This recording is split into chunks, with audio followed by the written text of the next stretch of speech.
Larry Jones. I'm starting my second year waiting for wedding young Broadway. But I didn't start out with waiting. I go way back with him. It all started in ninth grade, but this is crazy. We shipped up to school every night with several little flyers.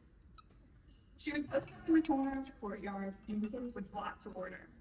I remember always wondering, who the heck is she? What is she doing? Is she promoting excellence? After a couple of times seeing her do her thing, always smiling and laughing, she once called out my name. I remember being shocked to me my name and looking around. She walked toward me and she handed me a flyer. I remember seeing Young Men's Club tonight starts for 701.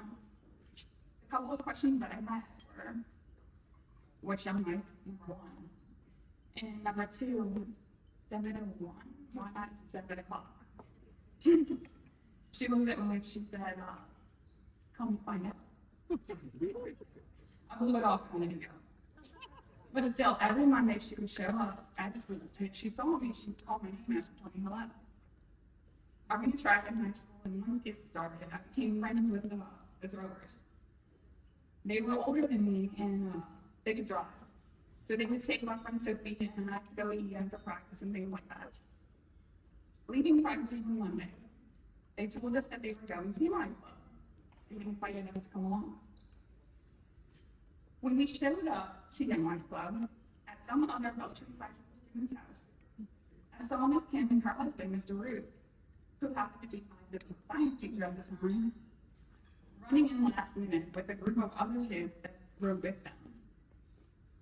Miss Kim and the other kids were rushing to set up the projector and other club supplies. Mr. Root hurried to tune the guitar, standing in front of a huge group of student peers sitting in a random kid's living room. Club started very abruptly with this crazy Young Life song that ended with everyone puking on each other. I was like, what did I do myself? They had games and they fed us dinner, but the part that closed me was the way Miss Kim spoke when she talked about Jesus. It wasn't just reading the Bible as she told them, I remember it, but it was her tone of voice when she said the name Jesus.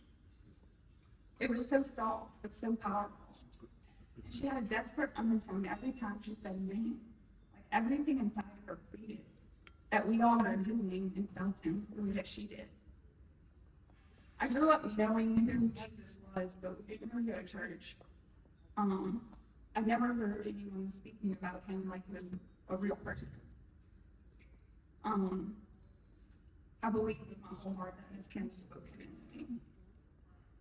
I'm ashamed to admit that it took me over 10 years to give Young Life my yes and actually start serving with them. After having all of my own children and seeing what Jesus has done for them through the tragedies and trials of this world, I have to be a part in trying to reach every kid that we can the way that I was reached for as a teen. After my first year of leading, I can see how Jesus is working in the lives of kids in Belle Chase throughout life. When we meet for club, after all the fun and food, I can see how these kids are willing to gather around whichever leaders pick for that night.